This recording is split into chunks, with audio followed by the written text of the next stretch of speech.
I want to take a moment to consider our possibilities for the future when it comes to elections and, voting in our political atmosphere. Because already right now we have a system that, doesn't really it disenfranchises voters. Shady, questionable voting atmospheres sometimes, whatever. Uh, but if we were to get beyond, we have 100 million people who don't vote because they feel disenfranchised. Not all of them because they feel disenfranchised, but there's a good deal of these people who don't vote because it's a game. It's a game. It's not a real. There's no one. There's no one there for them to actually vote for. There's no one there that actually represents them. So why would they bother voting? Um, so as we go forward, hopefully we start getting beyond that as a nation. We start. We reinstate former prisoners' rights to vote. We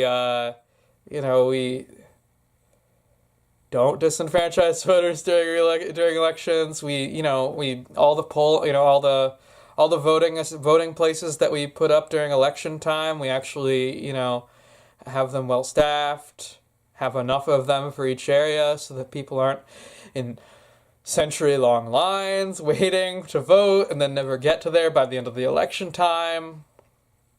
Uh, I think that'd be another easy one too. Another simple one is we could have it more than just a day of voting. If that's really an issue, like if we can't get the people in the numbers to staff a place so that everyone can go, vote, we should have week-long election periods. That's a revolutionary idea right there. Why not? Why not have a week where anyone can go and, we could have it staffed by people that like at a library where people work there day to day anyway. We could do stuff. I mean, I think we already do stuff like that, but we could have staff that gets paid for other things doing that so that it doesn't become a financial burden of some crazy sort. Even then, if our election process is failing to be a proper democracy, I'd say that should be a priority in money anyway. So why should we should spend a couple billion. We should spend a lot of money. We should spend enough money on elections. It should be worthwhile. It should be valuable. It shouldn't just be like a burden of expense that we have to worry about. Another thing, uh, you know, making voting more accessible. But I'd love to move it to the. It'd be great to move it to the internet at some point. But I think we need a way to verify people's identities maybe a little more clearly than we have now. Maybe we don't. Maybe we already have that infrastructure. Maybe we already have that ask the big websites like Facebook and people like that. Maybe they like the verification of identity thing. Maybe that's enough. I don't know. Um, and if it is, then maybe we could totally work that out. But the future would have to tell if we can elect via the internet. I think that'd be great. Um,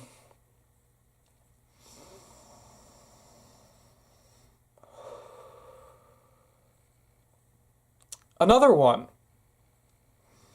another thing that I thought of, another revolutionary possibility to voting. Like our founding fathers didn't come into play in a time where, it was where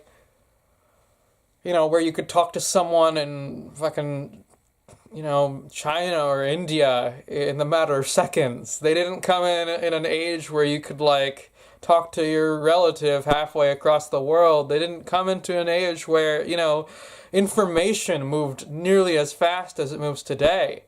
So they didn't really, I wouldn't say they considered, elections in, in a way that is relevant to our current paradigm. to our current existence, to our current point in history. Um, so another thing we could consider is having elections be, um, an active thing.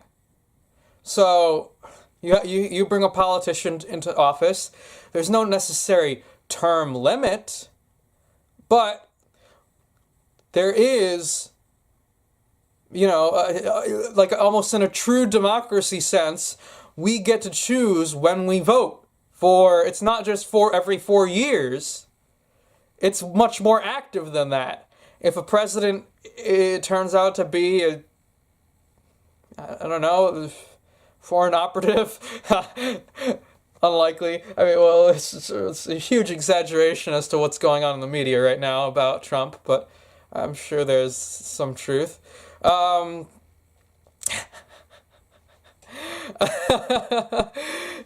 Like foreign interests, if we find that the person we elect is lied about everything that they said they were going to,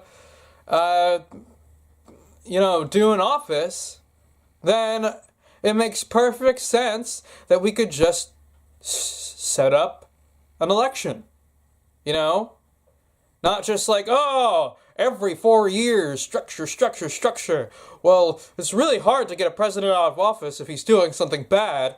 Usually he has to resign, and if he doesn't resign, we try to impeach him, but sometimes that doesn't work because we haven't really ever impeached a president before, so we're not sure if we have to let Congress do it, and it's this whole convoluted system where it's like we the people, we have the right to vote, we have the right to put this person in office in the first place.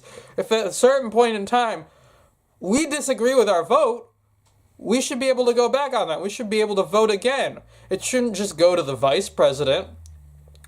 Because if the vice president is doing the same thing as the president, I mean, they're part of the same administration. What difference does it make? Honestly. In what situation would your vice president be like a saintly good person and your president be the person who's doing something really bad? It's never gonna happen. If the president is corrupt, so is the VP. Bottom line. You think Mike Pence is a saint? Yeah, right. And then it goes from like what? Basically political party from there, because it goes, if my understanding is correct, to the majority leader in the House, Paul Ryan, or something like that. So it goes to the same political party, basically, because that's the two-party system, really. It doesn't intentionally go to the same political party, but I guess that part's not nearly as bad, because it could end up being someone on a different side of the aisle, but that's if terms are right, because, people are probably going to vote with the tide. They'll vote all Republican on a year that they're going to vote all Republican, and then when the president, two-year terms limits for some come up, 2018, for example, that's the time when that thing could shift. And then 2020 comes around, and it's all sort of in sync again. But nonetheless, regardless of this, it makes perfect sense to have that option, to have that ability to say, I don't like this guy I voted in. I don't like this guy I voted VP.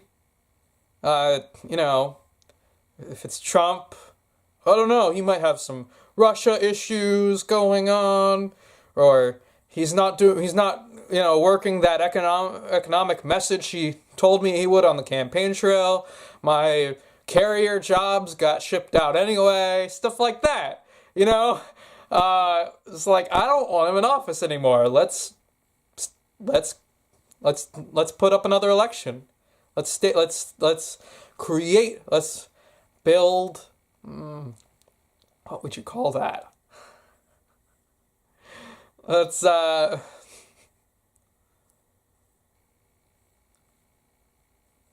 do, I guess. That's the simplest way of saying it. Let's do another election, you know? Uh, or the other way, you know? The other examples. Oh, I voted for Barack Obama, and he hasn't done half of the things he told me he would do. He didn't close Guantanamo Bay. He didn't really end the wars fully by any means. He bombed more people and escalated drone strikes and all this other stuff. He's pretty hawkish when it really comes down to it. Also, you know, he bailed out the banks, not the people, and there's still earning, still nothing, still no actual justice that was done for that. So many things. It's like, okay, well, I'm not a fan of him anymore. He's not hope and change. He's more of the same, mostly. He didn't reform anything else. He said it wasn't time to do, marijuana reform. None of this, his administration didn't really do much in terms of actual change. It was kind of still, implemented along the same lines that something Hillary would have done. So, we should have that option to be able to say, hey, Obama, I don't really like you anymore. You ran on hope and change, but then you just gave us whatever. You just gave us. I have corporate lobbyists who I pander to. Corporate donors who I'm really more interested in. I just did this great speech while I was out of office, and got a lot of money for it. That kind of stuff. It's like, oh, we kind of saw your colors now. So your stability in this job is not, like any normal job. If if the person you employed for the job isn't doing the job that you employed them to do, you fire them and you hire someone new. How is it? Imagine if you were like that. No matter what you do, you could shit on the floor at your job, you could piss on a customer, you could do whatever it is. You could steal money from them, it doesn't matter. They won't fire you because of such high standards until your term limit is up. So you have 4 years where you could destroy an establishment that you're working for, or not even work for that matter, and still get paid. That's like heaven. That sounds like heaven. To have that much control over your work environment, over, your employment, that's crazy. That's unheard of anywhere else other than in the office of the president. I don't see why we should be holding this on like some sort of omnipotent pedestal. He's not God. Certainly not Trump. I think we've started to reflect that in this new presidential cycle. He's not even pandering in the same way that politicians normally do. He's not like, oh, well, I'm this prestigious, high-minded person who can't swear and won't say rude things and has to talk in very subtle, soft, political, proper, dull manner for the voters and needs to use my thumb instead of pointing at people because that's too aggressive. But seriously, it's like we don't have that. That doesn't exist. No matter who we elect, it could be a fucking bridge troll, or online troll. Doesn't matter. Doesn't matter at all. What matters is that we should have the right to vote at any point in time for anyone we want. Screw these 4-year election cycles. We need an active election cycle. And we should start figuring out how we can do that. Because that's exactly what this country needs as we move forward.